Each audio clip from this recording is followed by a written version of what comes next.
Welcome to Cut the Crop, keeping you in the know about everything you grow. Researchers, growers and other interesting folk delivering insights and information on topics ranging from agronomy to profitability. Brought to you by the Foundation for Arable Research. Hello and welcome. My name's Alison Stewart and I'm your host of Cut the Crop. And today we're talking to Hawke's Bay farmer Hugh Ritchie. Welcome, Hugh. Morning, Alison, and hello, everybody. Yep. So, Hugh, we never seem to get you like in an office. You're always in a car or on a tractor or on a boat. So you're just this travelling roadshow of a person. So where are you now? You're travelling around the country doing what? I'm on a 14Z sort of roadshow doing levy referendum, sort of talking to all the troops. So I'm actually in a car park in Napier at the moment. And then tomorrow I'm actually driving to Mardi Cup. So taking boats down to Mardi Cup and Twizel. So yes, it was either the ferry tomorrow or the car park today. Oh, well, we'll take it.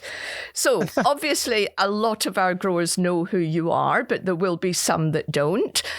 So maybe just start off by telling us a little bit about your farm system. So we're a sort of mixed, probably a true mixed arable family farm, just over 2,000 hectares, about 1,400 hectares of pastoral and 800 hectares of cash crops, mixed between obviously seeds and cereals and the rest is processed crops or fresh vegetables. So we have a range of crops and that's the tie-up with 14Z, and obviously the arable side was FAR. So, yeah. Yeah. And obviously last year, your farm was impacted quite severely by Cyclone Gabrielle. So just talk us through and describe actually what happened on your farm, the impact that it had on your farm last year.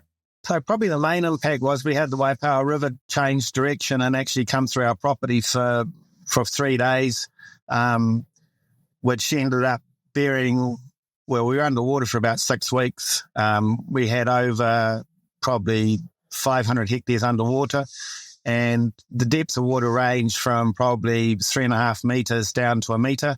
And really it was the workshops and our houses and the silo complex that stayed out of the water. So pretty big flood, biggest we'd ever had. Previous to that, it was probably in the 70s, and that was probably 1 metre and a bit lower, and none of the houses got flooded. So quite a big difference. But the main impact was the velocity of the river coming through basically ripped a lot of the bottom end of the farm, the sandier, lighter soils, to pieces in terms of gouging out massive craters and depositing silt and sand. Pretty much wiped the bottom end of the farm clean in terms of fencing. We've done over 12 kilometres of fencing to rebuild, just soft roofs, the boundaries and things like that. We shifted probably 10,000 tonnes of sand back into holes to re-level and create paddocks again for the farm. So yeah, it's been a pretty big rebuild since a year ago. Did you manage to actually harvest anything last year, or was the whole farm pretty well ruined? We got obviously the early winter sown cereals off before the 15th or 14th of February.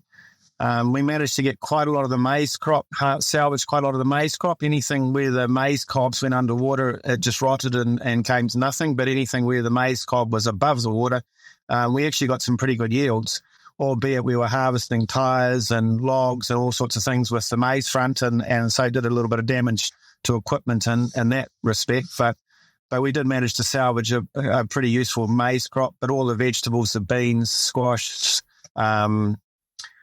what else did we lose in there? The carrot crops were all lost. We lost all the radish seed crops. The carrot seed crops were just on harvest. So it was quite amusing. One of my neighbours sent me a little video sort of in May saying, look at all this wonderful fresh produce. And he had baby seed carrots growing in his pasture for the sheep, and he had radishes growing up everywhere. So he was quite complimentary of the diversity of crop he was getting in his pasture. Yes. Yeah. So, I mean, obviously, that's a reasonably sort of extreme impact. Was that representative of most of the, your farmers in your district, or were some more severely affected than others? Look, our road was reasonably well affected. We probably had the most severity in terms, and sort of right in our neighbourhood. Probably a couple of other properties further up the road had more shingle and a narrower band shingle from the river. We didn't get too much shingle, but certainly inundation was a big area. We became, I think someone said it was the third biggest lake in the North Island for a while, sort of the Drumpeel, Pukeho Basin. So there was, several neighbours were impacted as well, but probably in terms of shifting of soil and recontouring, we probably had the worst effect of that. But certainly inundation and lost crop was quite broad brush. It was quite a narrow catchment where my power broke out and came through, but obviously then you had going further north to Hastings, the Parkway area, S Valley, Dartmoor Valley, they were hugely impacted as well. So we were certainly a narrow band, but there was significant damage right through the province, but certainly our little valley got hit quite badly because the river coming out of its banks. So I'm really interested to know, like, when this happened, it's a really extreme impact. What was the first thing that you did? I mean, sort of, how do you address the immediate impact, and then start thinking through how you're going to be able to recover from it? I mean, who was involved, and how did you decide what needed to be done first? Well, the first thing was actually as a Māori Cup watching the kids rowing, so I basically stayed there. When I was North Island champs, actually, so we stayed down there. We said, why aren't you going home? I said, there's nothing I can do. We may as well stay here and finish the rowing. So we went home and actually the kids went rowing over the top of the maize crops with the boats when we got back to Hawke's Bay. So there was a little bit of humour in it, and a few of the neighbours came down and went rowing as well, which was probably quite good for them because they'd lived and breathed it for that previous week.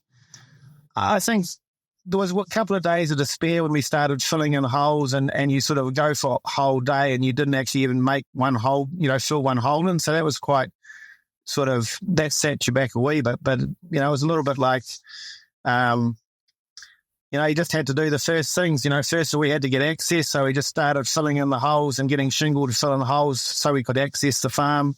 After the water started going down, we could, then start thinking about what we would fix first. Getting water back on for houses. Obviously, we had a couple of staff had houses, impacted, so we were trying to manage that and sort those out. It was, look, the banks, a lot of our businesses were really good and rang. We couldn't go more than the electricians that came in and got pumps going and the ultimate stuff. So business support was really good. The banks rang us when we were down south and said, anything we can do. So look, I think the support coming out was really, really good. But again, it was just one step at a time. You just had to sort of look back. The crops were gone. There was no point worrying about that. It was really just, we had 6 weeks probably to wait, which meant we could sort of plan a wee bit and get organised. But after that, it was just started. Once you got the driest bit of ground, you could start saying, what do we have to do to get that ready? And that was started to fill in holes, pick up the debris. I mean, there was probably a couple of thousand tyres from silage pits further up the valley that we had to go and pick up. Once we could start harvesting maize, again, the same thing going through those. Got another digger on hand and more equipment to just start shifting the big debris and spreading out the sort of the tide marks of sand and rubbish. And then you just sort of keep on working through it. We were picking up, by hand a lot of rubbish, and it just became obvious that it was just going to take far too long. So we ended up buying a forestry mulcher and just basically mulched all the organic matter, pick out all the fridges and freezers and tyres, and then take the big logs out and everything else we spread out and just mulch back down to a pulp that we just worked through with and planted new grass. So it was just a sort of a one step at a time. And as I said, occasionally you got a little bit bogged down, but really, I had good friends and family that came and, came up for weekends and drove gear and helped and you just worked through it and had a beer at the end of the day and just moved on. And I suppose going up through the S Valley and looking around, there was a lot of places that were way worse than us and there was lives lost and houses lost. So, we were hit, but we were making progress and And I suppose the big thing, our business with the pastoral side and the other property, which didn't really get hit, the beef and the lamb continued to produce. And so income wise, we were, it was a hit, but we managed to keep going. So the diversity of the business, I think, was great in terms of giving us that resilience to get through. Yeah, and actually that's a really interesting point, because it's something that we have always promoted about, the mixed arable livestock type of system, is that it may not be the most profitable system in New Zealand, but it's probably one of the most resilient, and probably Cyclone Gabrielle highlights that quite significantly. Oh, absolutely. And if you look even at the moment, we've had as I said, we've had a good recovery, and the market for maize and some of the feed grains up here at the moment is absolutely terrible. And so again, just having that mixed, the crops, the vegetables and things coming through continues to provide that resilience and that diversity of income, which hopefully means that we'll have a reasonable year. Yeah. So how did you decide? I mean, obviously you had a lot of damaged sort of land that you had to focus on. How did you prioritize how you were going to try and recover some of the quality of the land so that you could actually plant something this season? And what did you decide to plant? Well, I suppose, as I said, first of all, it was sort of as it dried, we could move, do more. So that sort of dictated the order. We were lucky. I mean, we've been strip tilling or direct drilling for the last 20 years. So we lost a little bit of topsoil quite rapidly, obviously, in some areas, especially where we'd had beans in, where it was actually almost surface cultivated because of the row spacing. But the squash, where it was 1.5 metre rows, we lost a little bit of soil out of the rows themselves, but between the rows actually stayed pretty much intact. And then once the flows slowed down, we gained probably 50 mils. In most places, about 50 mils of silt right across the whole area. We had a couple of areas that were a lot deeper, and they might be a little longer term. But effectively, what we did was we incorporated all the, just mixed the silt with the existing soils. So cultivated pretty much most of that either with a tine plough or disc, and then just direct drill grass into that to get something established. We still managed to put the winter wheat in, but late, but we got the wheat in over the top of the silt, and that grew pretty well. We got malt barleys in over the top of all the carrot areas once they dried out, and again, they went well. It was really just trying to keep our existing rotation going, but utilising the ground as it got dry enough to have something put in it. And then so that was the shallow silts. That was quite easy. Level it out, get all the debris off, and then plant what we could back in. The deep silts, which we couldn't get near until probably October, November this year, 2023, the plan was originally to maybe mix that soil, but like this west coast flipping, but we just didn't get it dry enough or time to do that. So we ended up strip tilling sweet corn and squash into that. And I think the high residue my plan there is just let that organic matter go back into the silt, and we'll just incorporate for a couple of years high residue crops to build the organic matter quickly in that silt, and then just farm it through as it is. But probably one of the biggest impacts we had was the fines of the silt went down all the macro pores, so our internal drainage was just absolutely shocking for the last year. So 5-10 mils of rain, you'd think it was 100 mils on the with the surface around. So certainly that's improved, I think, in the last, it's been dry for the last month, but I'd say for the last, since Christmas, that's actually seems to have improved a lot. The earthworms have got back in and established some channels, and so we're not getting quite that surface water issue we're getting now with any rain. But sort of looking out now, I'd say the macro-wise, you drive through the farm and you'd think there's not a lot amiss, but the micro issues, where the holes were, where the soil's been really disturbed, where the silt's been mixed in, the carrots are hitting clods of silt and bending or forking. So there's still quite a lot of micro damage that needs to be sorted out, which will only take time, but the macro-wise, we're looking pretty good. Was there anything that you tried that didn't work? That'll be interesting. I mean, FAR and everybody came in and took a lot of soil samples, and we've got a lot of, quite a lot of research that's sort of been done to see the different areas and how they responded.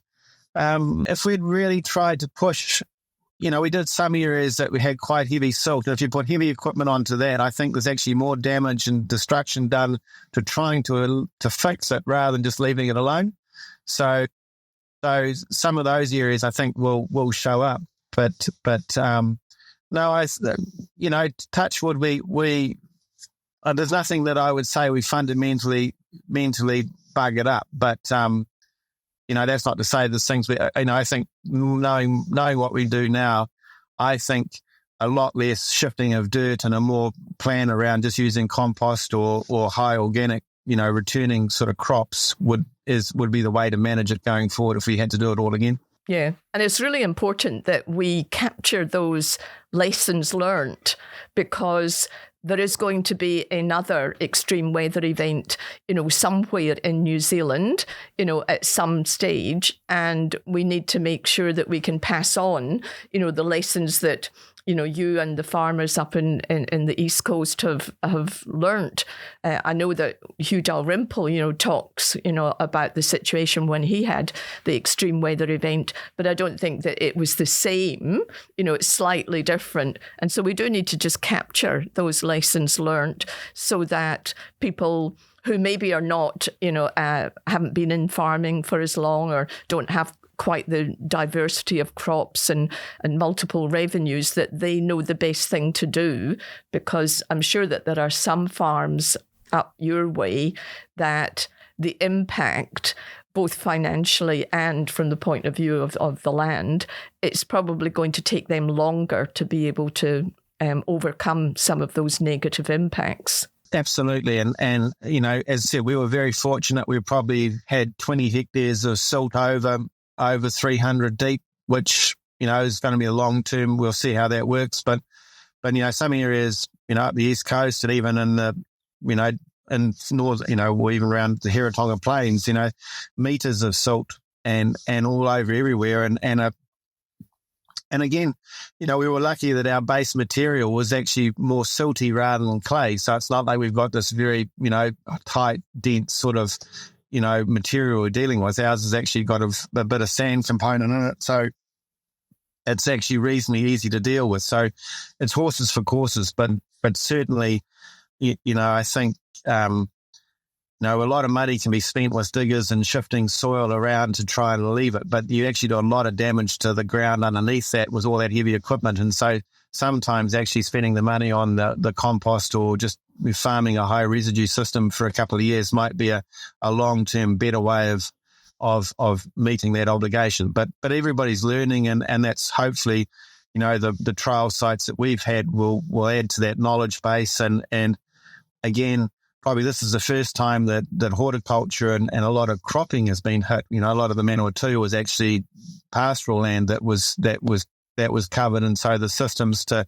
just get more seed on and reestablish grass was pretty good advice, and it worked pretty well. And the bowler and the hill countries, learned that lesson pretty well. And the quicker you fly on seed and get something growing, the better you're off. And that to a certain extent was the same on the flats, but it's just how do you manage those silt buildups and how do you get the soil to start being anaerobic or aerobic again, I should say, not anaerobic, because that was one of the things you did notice when you were picking up the sand and things, and you take it off the original topsoil, and that would be absolutely blue.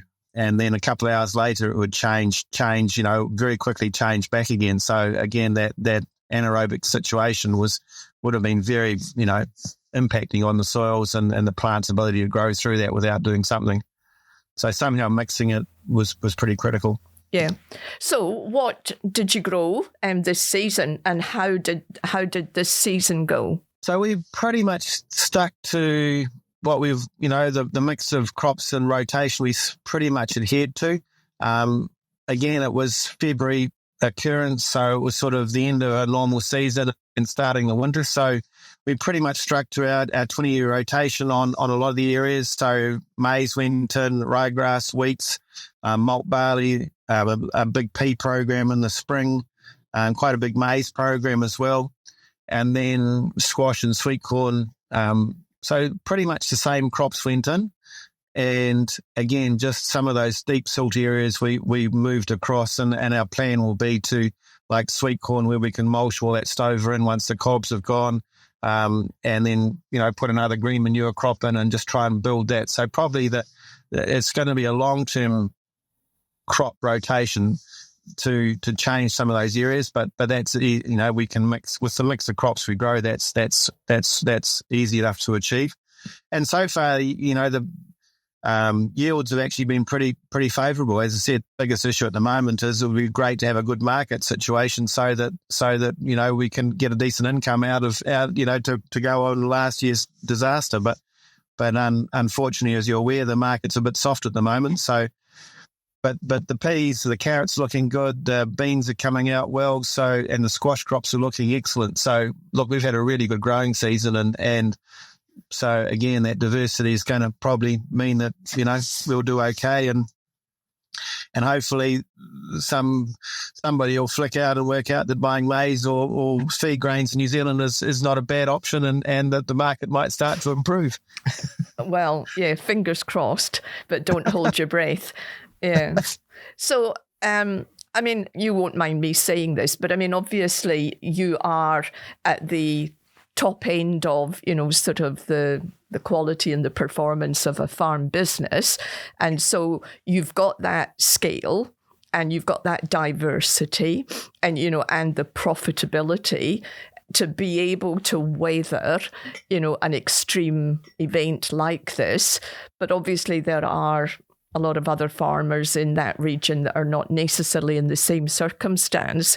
Are you aware that from, I guess, a mental health point of view, that it's impacted on the farming community? Absolutely. And there's been a lot of events. The Evergreen Foundation did a really good sort of drive midwinter, sort of care packages and just bringing people together to discuss. The rural support networks work really hard.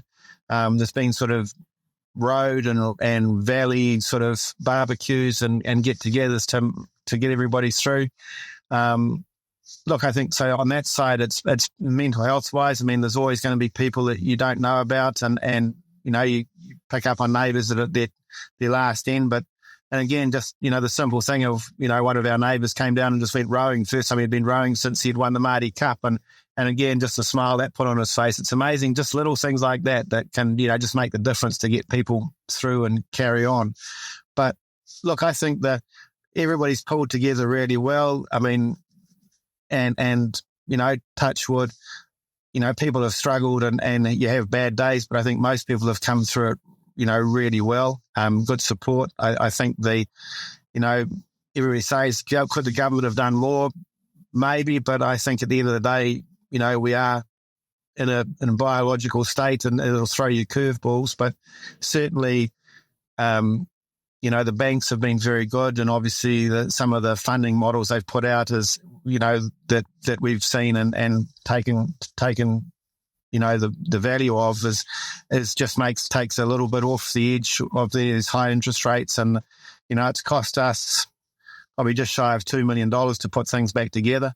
And so that's additional debt that you need to manage and find. And so any little bit helps on interest rates always helps. So, it's there. And as said, you point out, have got scale and the ability to handle that. But certainly I haven't heard of anybody that's, most people are stepping out and helping and making it hard. And look, I'm not being naive. There will be some businesses that probably won't manage to get through. Probably not so much down in the Central Hawke's Bay, but probably up around Hastings and Napier. Some of those severely affected, individuals might not make it through, and that's very sad. And I'm just hope there's some way of exiting so that they've got something to exit with. But it is, there's going to be some heartache there. Absolutely. Yeah, and I guess unfortunately, with climate change, this is not going to be an isolated incident. This is going to be something that agriculture in New Zealand is going to have to learn to live with. And it's how you build resilience into our farm systems to be able to weather those storms. Absolutely. And you'll no doubt be aware when I was on the board that I do get sick of the fact we talk about, how do we reduce carbon and mitigate carbon? And actual fact, we've got to talk about adaptation and how do we make sure that the flood defences are good enough to protect the high performing areas and high performance soils, which we've got to, whether we like it or not, they actually down on the river plains where the fertility is. So we have to enhance that. We have to talk about, access to water, because if it's not too much rain, it's going to be too little rain. And so again, how do we get stored water and make, give us some resilience by adaptation? We could have zero carbon tomorrow and we're still going to get these storms. So I think we have to change the focus a wee bit. But look, that means investment from us as farmers into some of these things. And it's collectively we'll have to fund better catchment schemes and storage or whatever it might be. And we have to be up for that challenge. But equally, I think you're right that designing a business that's not reliant on one or two things is going to be a far more, sensible business practice to get into rather than relying on maybe just one big outcome. Yeah. Excellent. That's great. Thank you very much for sharing that. Lots of good words of wisdom and a positive outlook. I know it's so easy when things like this happen. The media focus on all the negatives, but it's really just good to hear a farmer who has been very pragmatic and managed, sort of a pathway through it, even though it's obviously been quite painful at times. But you've still got your positivity, Hugh. Well, that's good. But again, as I said, you can't go away from the businesses that help out and people just ringing up with support, or people on the street and family and friends, checking in. So look, everybody goes and I probably should say, all of our employees, staff have been absolutely brilliant and went beyond. Most of our fencing was done just by our own staff. So absolutely everybody pulled together really well and came together. But as I said, it's one of those things, and it's character building, I suppose you could say. But yeah.